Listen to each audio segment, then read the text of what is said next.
당신은 지금 행복하십니까? 이 질문을 받으면 여러분은 뭐라고 대답하시겠습니까? 솔직히 저도 이 질문 앞에서 한참을 망설이게 됩니다.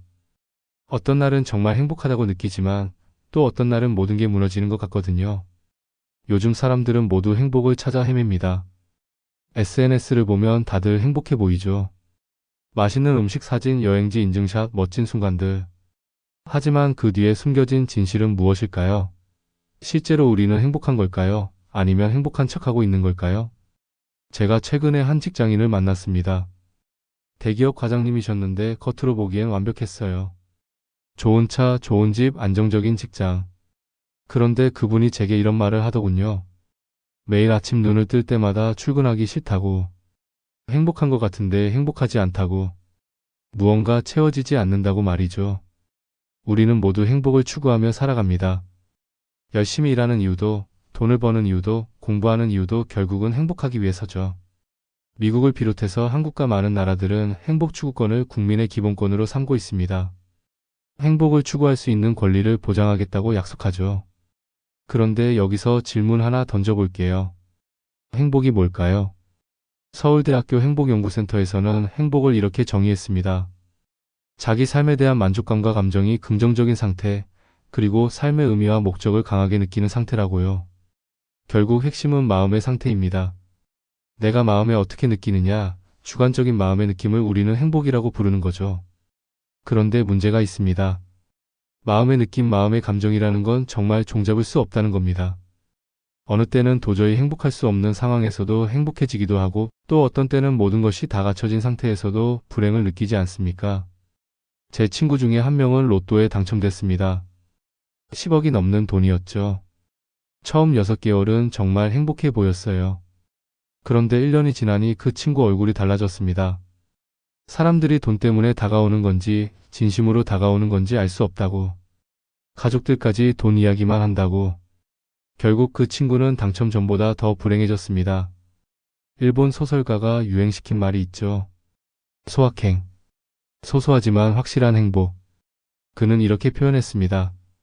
아침에 따뜻한 커피 한 잔을 앞에 놓고 갓 구운 빵을 찢어 먹을 때 세상을 다 가진 것 같은 그런 행복감을 느낀다고요. 저도 그런 경험이 있습니다. 바쁜 일상 속에서 잠깐 여유를 부리며 따뜻한 카페라테를 마실 때 그 순간만큼은 정말 모든 게 완벽해 보이죠. 하지만 그 느낌이 얼마나 갑니까? 커피를 다 마시고 현실로 돌아오면 다시 불안이 엄습합니다. 그 행복의 감정이라는 건 커피향처럼 빵의 따뜻한 느낌처럼 금세 사라집니다. 수증기처럼 순식간에 날아가 버리는 거예요. 그래서 마음의 감정, 마음의 느낌만을 따라가다 보면 우리는 마음에 휘둘리게 됩니다. 상황에 휘둘리게 되고요. 영성 작가가 행복을 나비에 비유했습니다. 정원에서 가만히 앉아있으면 나비가 꽃인 줄 알고 날아와서 어깨에 앉죠. 그런데 내가 그 나비를 잡으려고 하면 나비는 날아가 버립니다. 이게 바로 행복입니다. 어떤 조건이 갖춰지면 우리에게 발생하는 것, 그리고 그 조건이 사라지면 사라지는 것. 마치 커피향처럼 빵의 따뜻한 온기가 사라지는 것처럼 금방 잊혀지고 사라지는 거죠. 영어의 해피너스 혹은 해피라는 단어의 어근은 중세 영어의 해비입니다. 그런데 이 해비라는 어근에서 나온 또 다른 단어가 해펀이라는 동사예요. 해펀이 뭡니까? 발생하다, 생겨나다. 내가 만들어내는 것이 아니라 조건이 갖춰지면 자연스럽게 발생하는 것이죠. 그래서 우리가 잡을 수 없는 것을 잡으려고 발버둥 치며 살아가다 보면 오히려 더 많은 경우에 불행하다고 느끼게 됩니다. 저도 젊었을 때 그랬어요. 행복을 쫓아가면 갈수록 행복은 멀어지더군요. 그렇다면 성경은 행복에 대해서 뭐라고 말할까요? 여기서 놀라운 사실 하나를 말씀드리겠습니다. 성경에서 행복에 대해서 찾아보면 실망하게 됩니다. 왜냐하면 성경은 행복을 중요하게 다루고 있지 않거든요. 개역 성경 안에 행복이라는 말이 11번밖에 나오지 않습니다. 그 두꺼운 성경책에 행복이라는 말이 11번. 인간에게 가장 중요한 것이 행복이라고 생각하는데 성경에서는 이렇게 적게 다뤄진다는 건 정말 이례적인 일이죠.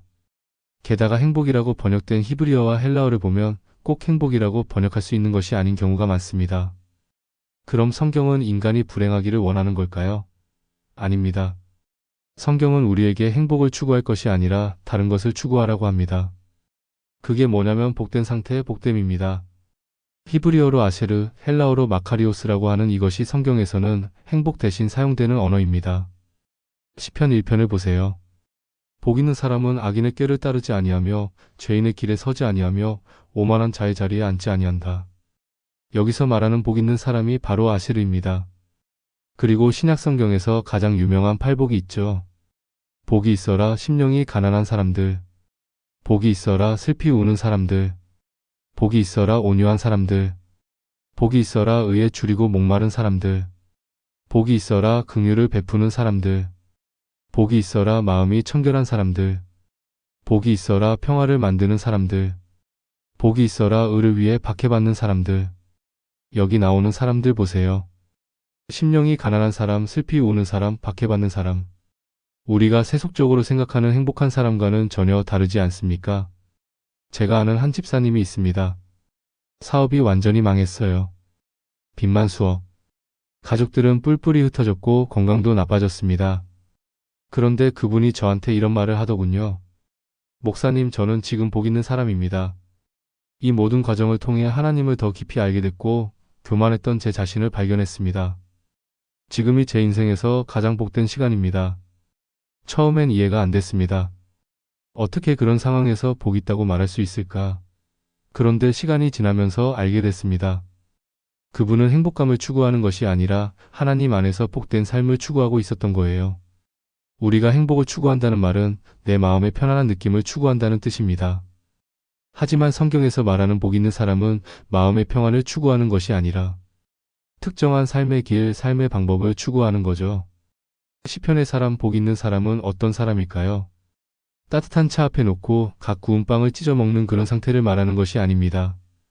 하나님의 뜻을 따라서 이 세상에서 거룩하고 의롭게 살아가는 사람들입니다. 그런데 이 세상이 깨어져 있고 죄가 충만하기 때문에 하나님의 뜻을 따라 거룩하고 의롭게 살아가려다 보면 때로는 손해를 봐야 합니다. 때로는 배척당해야 하고요.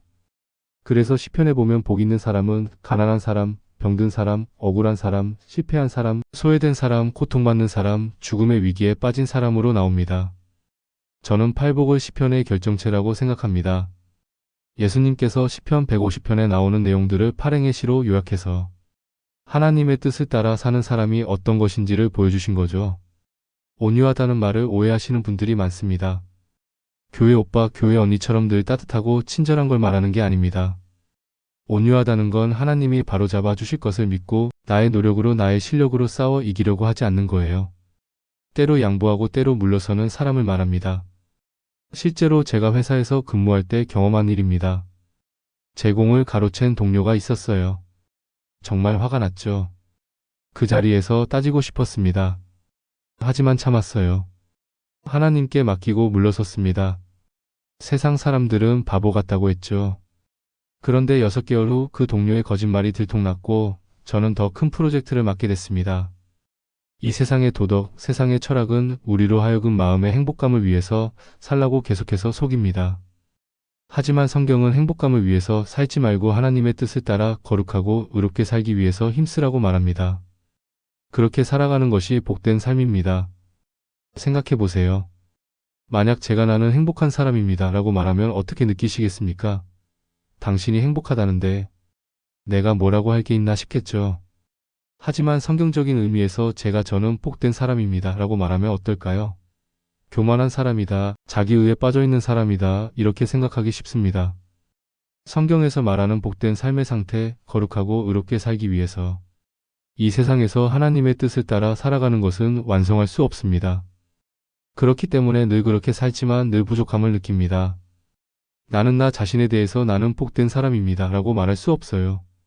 복된 사람이 되기 위해서 사는 것뿐이죠. 다만 나를 지켜보는 사람들이 나를 보고 당신은 참 복된 사람입니다 라고 말한다면 그건 저에게 엄청난 칭찬이 됩니다.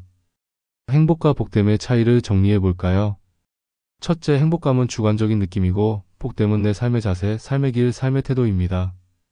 둘째, 행복감은 지극히 자기중심적입니다. 많은 사람들이 자신의 행복감을 높이기 위해서 다른 사람들에게 불행을 심어줍니다. 옛날 가마 안에서 양반이 행복해할 때 그 가마꾼들의 어깨는 무너져 내렸죠. 한 사람이 행복하기 위해서 다른 사람들에게 불행을 씌우는 것이 우리 사회의 가장 큰 문제 중 하나 아닙니까? 실제로 한 대기업 임원의 이야기입니다. 그는 자신의 성공을 위해 수많은 부하 직원들을 밤낮 없이 혹사시켰습니다.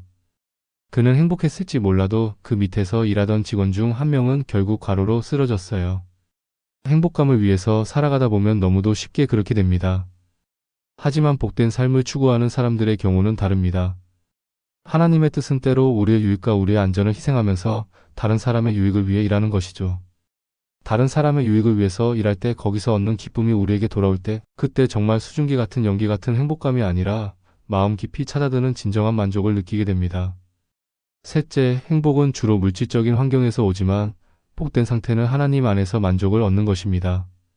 마태복음 5장 8복을 보면 앞에는 복된 사람의 상태를 말하고 뒤에는 그 사람이 복된 이유를 설명합니다.